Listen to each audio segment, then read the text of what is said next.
In this video, we're going to take a quick look at the factions in New World, what they are, how to join one, and more importantly, which one to choose. It's one of the first major decisions that you'll come across when you play New World, and the faction choice can have a really big impact on your gameplay, although for some people it might not, and we'll explain as we go. So in New World there are three factions: the Marauders, the Syndicate, and the Covenant. Now the Marauders are basically your military warlike faction. The Syndicate sort of prioritise intellect and maybe like sneakiness, and the Covenant are basically your fanatical religious faction. Now when you hit level 10, you will be able to pick a faction. You'll do this by doing a mission for that faction, and doing so will essentially sign you up to that faction.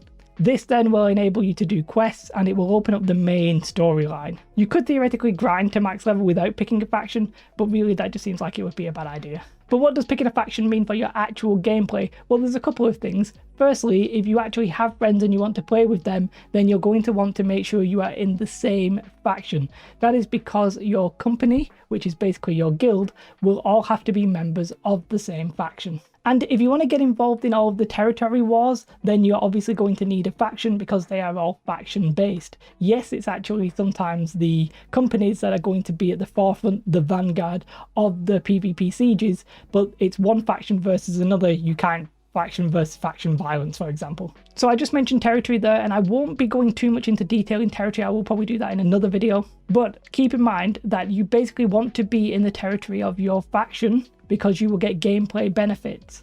So if you are in a territory that your faction owns, you might get more gathering stuff, and you might even get more luckier when it comes to looting. The owner of the territory will also be controlling the settlements to some extent, and that's basically the tyrants. So they'll be the people who are deciding what crafting stations to improve and stuff like that. But really, one thing I didn't quite explain here is that the factions themselves don't actually have that much difference. It's really, if you want to play with your friends, you need to be in the same faction, but gameplay wise, there's actually not that much difference. Yes, it opens up the territory and the PvP sieges and the territory control and stuff like that, but it doesn't actually have that much specific gameplay differences. No matter which faction you pick, you're basically going to want to help your faction by toggling on PvP and doing missions, or you're going to want to hinder the other factions by toggling on PvP and going doing the missions in their territory. The actual main difference beyond the faction thematics is the armor sets. So when you do the PvE and the PvP missions, you will get tokens, and these you can use to buy equipment and items.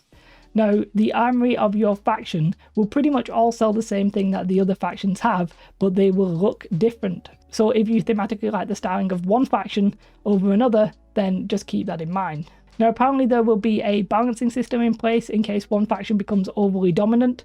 We're not 100% sure how that will be implemented yet. However, you actually can faction change. When the factions were initially announced, they weren't planning on doing this, but you are now able to faction change. But keep in mind it resets your tokens, so the things that you have earned for the armory, and your standing. You can also only do this once every 120 days, and you cannot go to the dominant faction, which is the faction that owns the most territory.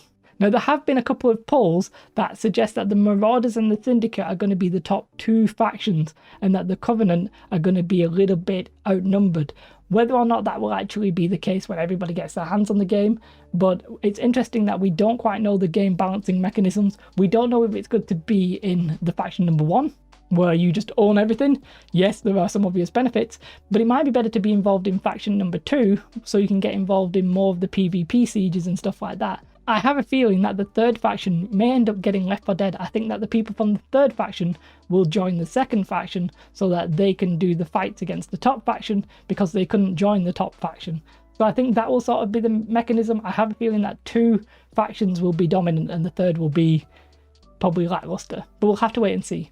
So basically, your faction is going to own territory. You want to be in your territory getting some good stuff, and you want to help your faction get more territory because you're going to get gameplay benefits. It's as simple as that. There's not that much difference from a gameplay stance, apart from the fact that if your friends are in one faction, you're obviously going to want to be in that faction as well. But yeah, the main actual difference is just a cosmetic difference and a theme difference. Have a most beautiful day. Like and subscribe. Goodbye.